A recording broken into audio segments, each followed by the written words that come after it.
The poisoning of Laura at Bobbie's house failed. Ned was not the target. General Hospital spoilers.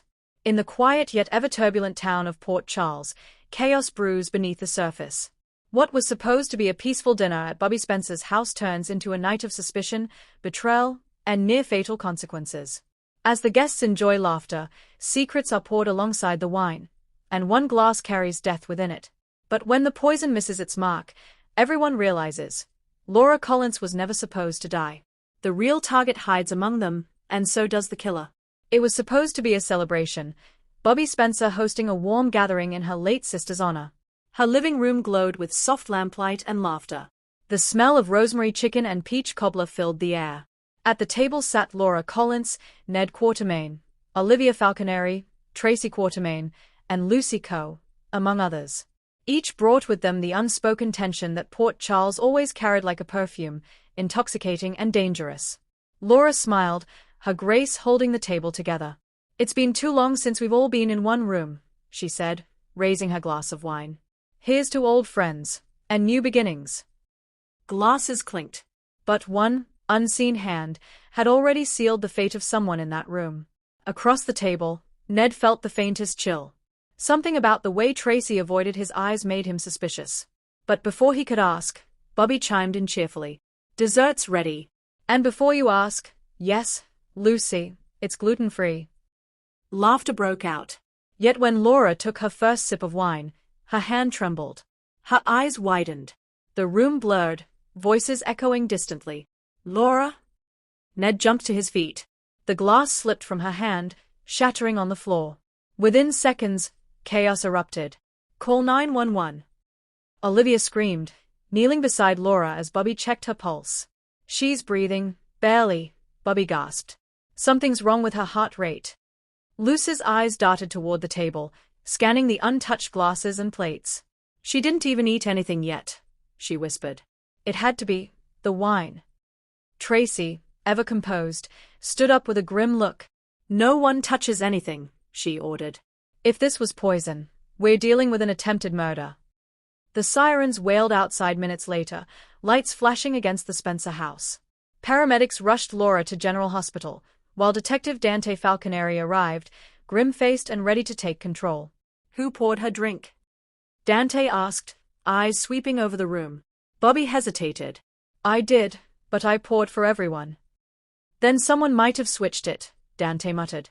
"We'll have all glasses tested." But as everyone gave statements, a shadow crossed Ned's face. His glass, the one next to Laura's, was missing. Hours later, in the sterile light of General Hospital, Elizabeth Weber and Dr. Terry Randolph worked frantically to stabilize Laura. "Her vitals are erratic," Terry said. "It looks like digitalis poisoning. It attacks the heart." Elizabeth's hands froze. "That's the same toxin used in the Victor Cassadine case years ago." Terry looked up sharply. "Then someone did this intentionally." Meanwhile, in the waiting room, Ned sat beside Olivia, his face pale. "I can't shake the feeling this wasn't meant for Laura," he whispered. Olivia frowned. "What do you mean?" "My glass was next to hers," he said quietly. "I set it down when I went to answer my phone. When I came back, I think the glasses were switched." Olivia's heart skipped. "Ned, you think you were the target?" Before he could answer, Tracy stormed in, her voice cutting through the tension. "Of course you were. You've made plenty of enemies, Ned, both in the family and outside of it." "Mother, don't start." "I warned you not to dig into the ELQ merger files," she hissed. "You've been asking questions about the offshore accounts. Someone doesn't want you finding the truth." Dante, overhearing, stepped closer. "What truth, exactly?" Tracy paused, her mask cracking for just a second. "Let's just say, there's money moving in places it shouldn't be. And Laura might have gotten in the way." Back at the Spencer house, crime scene tape fluttered in the cool night air. Jordan Ashford and Dante combed through evidence while forensic technicians photographed the table. Jordan examined the wine bottle. "Only Laura drank from this glass." Dante nodded. "According to Bobbie. But Ned's missing glass complicates things." Jordan frowned. "Then someone wanted to frame it as an accident. Or," Dante said, eyes narrowing, "someone wanted Ned dead, and Laura took his glass by mistake." Meanwhile, Lucy sat in her car outside, trembling. She pulled out her phone and dialed a number. "It's me," she whispered. It didn't go as planned. A voice on the other end, cold, male, and unfamiliar, responded, "Then fix it. Before anyone connects the dots." Lucy's lip quivered. "You promised no one would get hurt." The voice was sharp. "You knew the risks. Laura wasn't supposed to drink that wine. Make it right, Lucy, or you'll be next." Hours later, in the hospital room, Laura Collins stirred. Her eyes fluttered open, blurry from the medication. Beside her, Kevin Collins held her hand tightly. "You're safe," he whispered. "You're in General Hospital." Laura winced. "The dinner? I remember a taste. Bitter. Something wasn't right." Kevin nodded. "You were poisoned, Laura." Tears filled her eyes. "Poisoned? But who?" Before she could finish, Spencer Cassadine burst in, furious. "Who would dare hurt my grandmother?" "Calm down, Spencer," Kevin said. "The police are investigating." But Laura's mind was already racing. "It wasn't an accident," she murmured.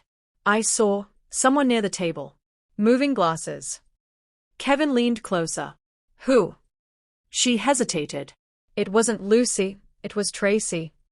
The next morning, the Quartermain mansion erupted in chaos.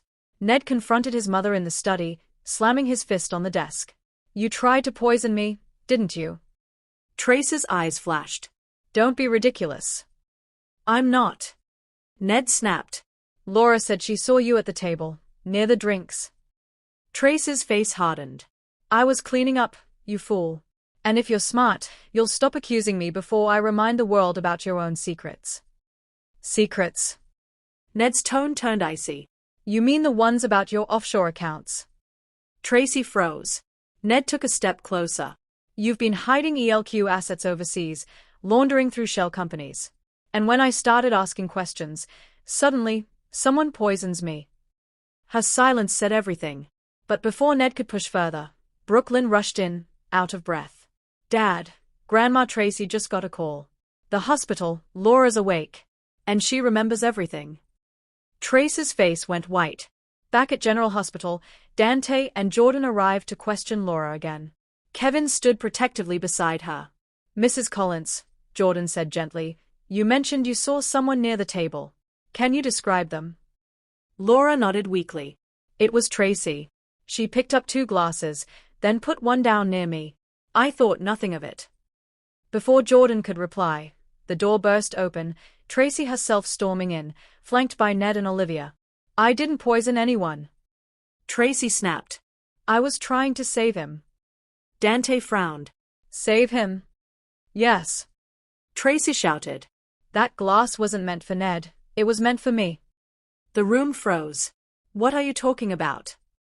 Ned demanded. Tracy exhaled shakily. "I've been investigating the ELQ accounts myself. Someone's been using my name to authorize illegal transfers. I thought whoever it was might strike at me to keep me quiet." Jordan's brow furrowed. "So you believe the poison was yours?" "Yes. I swapped glasses with Ned when he wasn't looking because I thought it was safer for him." Laura's eyes widened.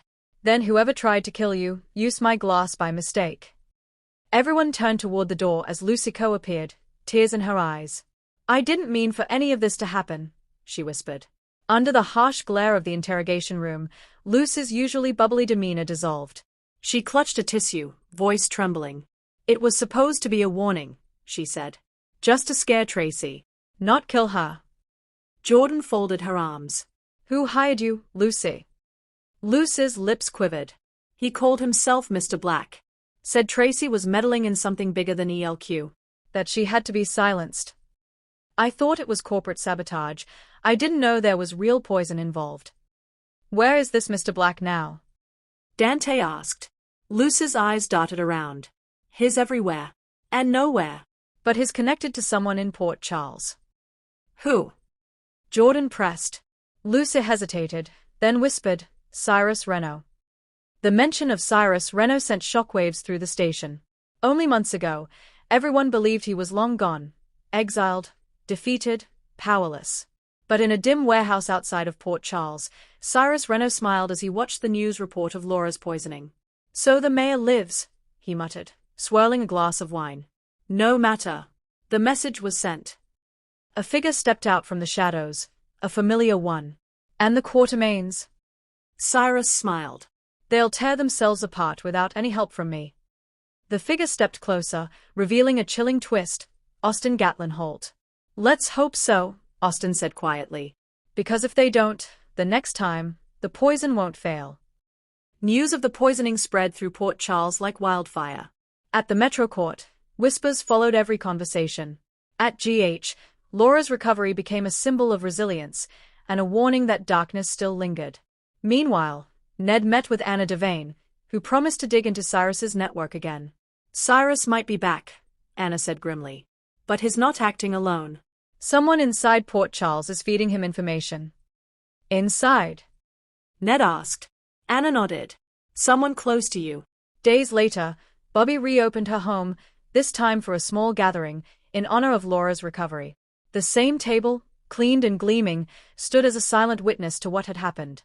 As everyone gathered, Laura, Kevin, Ned, Olivia, Tracy, and Lucy, there was a palpable air of unease. Laura lifted her glass. "To survival," she said softly. "And to truth, no matter how hard it is to face." Glasses clinked. But in the corner, Lucy's phone buzzed. A single message appeared. "You failed once. Don't fail again. MB." Lucy's hand shook. MB, was it Martin Black, Cyrus's ally? Or something worse? Her eyes drifted toward Ned, who was smiling, unaware that he was still marked. That night, as the guests departed, Bobbie began cleaning up again. But when she reached for the bottle of wine, her hand froze. A faint residue, clear, oily, clung to the rim. Her breath hitched.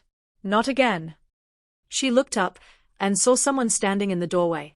"Hello, Bobbie," said Martin Gray, his expression cold. "You really should lock your doors." Bobbie's eyes widened. "Martin? What are you?" He stepped closer, lowering his voice. "You weren't supposed to find that." "Find what?" He smiled faintly. "The proof that Laura wasn't the only target." Before Bobbie could react, he turned and vanished into the night.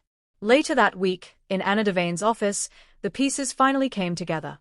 Jordan, Dante, and Anna stood over a file marked confidential. Inside were photographs of money transfers, phone logs, and emails linking Cyrus Renault, Martin Gray, and a shadow corporation, MB Holdings. Dante frowned. "MB, that's the initials from Luce's text." Anna nodded grimly. "Martin's been laundering money through ELQ fronts and using Cyrus's contacts to silence anyone who got close." "So Laura wasn't supposed to die," Jordan said softly. "She just got in the way." Anna closed the file. The real target was Ned, because he was about to expose everything. The episode ended with a montage, Port Charles moving through its night, unaware of the quiet storm brewing beneath. Laura, standing by her window, whispering to Kevin, "They'll try again." Ned, staring at his reflection, realizing how close death came. Tracy, burning documents in the fireplace, her eyes glistening. Lucy, deleting messages but keeping one, Cyrus's voice recording.